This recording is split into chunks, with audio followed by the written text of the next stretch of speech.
જય સ્વામિનારાયણ. મુંબઈમાં ભુલેશ્વરમાં સ્વામિનારાયણ મંદિર છે. એ કલ્યાણજી કરમસિંહ દામજી શેઠ એમણે એકલાય આવે, રાજાભાઈ એમના સંપરિવારમાં એમાં થાય, એમણે એકલાય એ મંદિર ભુલેશ્વરનું મુંબઈનું બાંધેલું. બ્રિટિશ રાજ એ વખતે આને સરનો ઇલકાબ કે કોઈને ફાંસીની સજા ફરમાવેલી હોય ને ફાંસી ચડાવવાનું હોય, પણ એ વખતે આ કલ્યાણજી શેઠ જો નીકળે તો ફાંસીથી મુક્ત થઈ જાય. આવો એને બ્રિટિશરોએ એને ઇલકાબ આપેલો. સત્સંગી ભગવાન સ્વામિનારાયણ એવા ગવર્નરની સાથે ખુરશી પડે કે જેવી તેવી પાર્ટી હતી એમણે આ મંદિર કરેલું. પણ જતે દાડે પછી એમનો દીકરો એક જ હતો, એ પણ મહારાજ આવ્યા ધામમાં તેડી ગયા, તોય શેઠનું મુખ ઝાંખું ન પડ્યું. સહર્ષે એના દીકરાને કીધું કે અમારામાં મન રાખતો નહીં, મહારાજમાં મન રાખજે અને તું સીધાવી જા મહારાજના ધામમાં. આ લોકમાં કાંઈ સુખ નથી. બોલો પાછળ કેટલી બધી પ્રોપર્ટી હોય અને દીકરાને આમ કેવું. એટલે દીકરો મહારાજને હર્ષથી સોંપી દીધો, ધામમાં ગયો. ધીમે ધીમે પછી એમની બધી જ સંપત્તિ ચોપટ થઈ ગઈ, ખલાસ થઈ ગયું. પછી તો દાન દેવાની તો વાત જ આવી નહીં, એવી પરિસ્થિતિ બહુ નબળી થઈ ગઈ.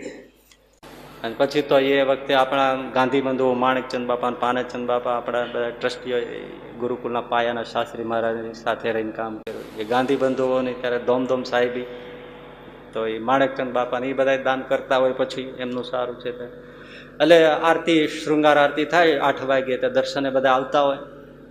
તો માણેકચંદ બાપાએ દર્શને આવ્યા જ હોય, જે નજીક આવે દર્શન કરે. આરતી ઉતારનારા, સેવા કરનારા બ્રહ્મચારીનો મંડળ તો ફરતા જ રહેતા હોય, જુદા જુદા આવતા હોય.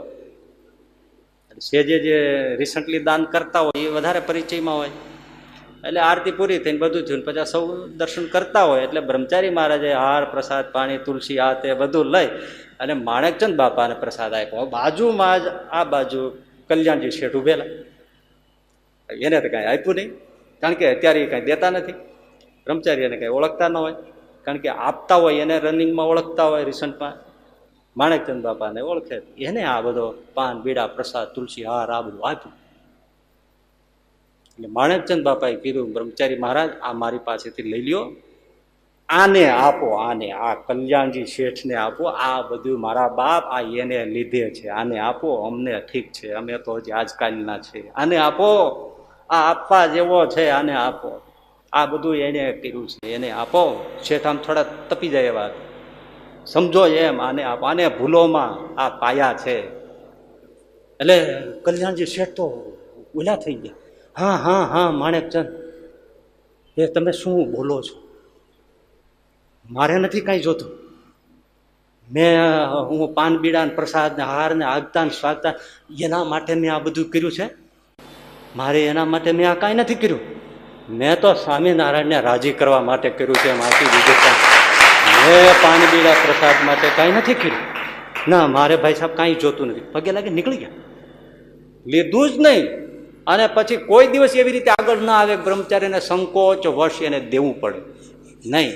મેં એના માટે સ્વાગત થાય, મારું માંડ રહે એટલા માટે મેં આ કર્યું છે. હા, જીવમાંથી એને આમ આમ બળતરા થઈ ગઈ. મેં કોના માટે કર્યું છે? ભગવત અર્થે, તદર્થે મેં કર્યું છે. એ મદર્થે થોડું છે. આપણે કરીએ છીએ નામ ભગવાનને અર્થે અને વાપરીએ છીએ ઇમેજ એની પાછી જે કાંઈ છે પ્રેસ્ટીજ, એ મદર્થે વાપરીએ છીએ કે અમને એનો બેનિફિટ મળતો રહેવો જોઈએ. એ કોના અર્થે થયું? પોતાને માટે મદર્થે થયું, તદર્થે ના થયું. ભગવત અર્થે એ તદર્થે, બસ એ ભગવાનને અર્થે દાન. કોઈ અપેક્ષા ના જોઈએ, બદલાની કોઈ ભાવના ના હોય. કઠણ છે ભાઈઓ દાન આમ આપવું, બદલાની કોઈ. આપણે તો થોડું ઘણું કર્યું હોય ને પછી જો જેને આપણે કાંઈ થોડું રાખ્યું હોય, થોડું કાંઈ દીધું હોય, અને એ જો આપણને ક્યારેક સારી રીતે બોલાવે નહીં, કેટલું દુઃખ લાગે તમે વિચાર કરો.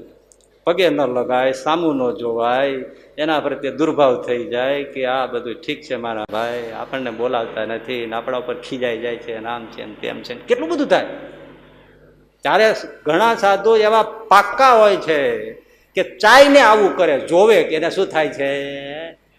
હા, અંદરથી એને કશું ના હોય, પછી જોવે ત્યાં થોડુંક આમ જરાક નાક મળીએ, થોડુંક આમ કરીએ તો આને શું થાય છે. એટલે કસોટી તો થઈ જાય. પછી એને આવવું હોય તો આવે, એની ગરજી આવે ભાઈ, નહીતર આ કોને ગરજ છે?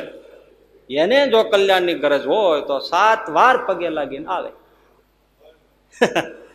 એટલે જે સમજવાનું આ છે ભાઈ. હું તો તમને બહુ ચોખ્ખી ને સીધી ચટ વાત કહું છું કે આપણે ભગવાનને અર્થે કર્યું તો એમાં કોઈ બદલાની અપેક્ષા ન હોવી. લેનારો વચ્ચે ખાલી મીડિયા છે. ત્યારે મીડિયા પાસેથી, માધ્યમ પાસેથી આપણે બધો યશ ને આ તે બધું ખાટવાની કોશિશ કરીએ તો તમારા અર્થે કર્યું છે, કંઈ એના માટે નથી કર્યું. ભગવાનને માટે દાન આપીને કોઈ પણ જાતના ભાવની, પ્રશંસાની, આની તેની અપેક્ષા રખાય નહીં. માન સન્માન, આગતા સ્વગતા કાંઈ. કોઈ કરોડો આપ્યા હોય અને એ જો આપણને તે જ જગ્યાએ તે જ વ્યક્તિથી જો સન્માન ન મળે છતાંય ભાવ ન બદલે તો સમજવાનું આપણું શ્રેષ્ઠ ગીતામાં, ભાગવતમાં સહજાનંદ સ્વામી કીધું એવું આપણું દાન છે. પણ કસોટી ટાણે કેવું થાય એ ભાઈ, બહુ આકરું લાગી જાય હો. પણ આ ઘડતર કરવું જ રહ્યું. જો આપણે ખૂબ કર્યું હોય અને એકવાર કુભાવ થઈ ગયો તો કેટલા માર્ક્સ કપાઈ જાય તમે જુઓ. માર્ક્સ કેટલા આપણા કપાઈ જાય. મહેનત કરીને જે બધા સ્ટેપ સાચા માંડ્યા હોય એમાં આપણે સહેજ ચૂક કરી જાય તો કેટલા માર્ક્સ કપાઈ જાય. માટે આ ઘડતરની વાત છે. દાન યજ્ઞ જેવું જ પવિત્ર કાર્ય છે, જીવનો પરમ ઉદ્ધાર કરી નાખે. પણ દાખલો ગણતા જો સ્ટેપમાં ભૂલ થઈ જાય તો માર્ક્સ બહુ કપાઈ જાય. પેલામાં તો સ્ટેપ વાઇઝ કપાતા છે, આમાં તો હડુડ આખો આગલા બધા કપાઈ જાય.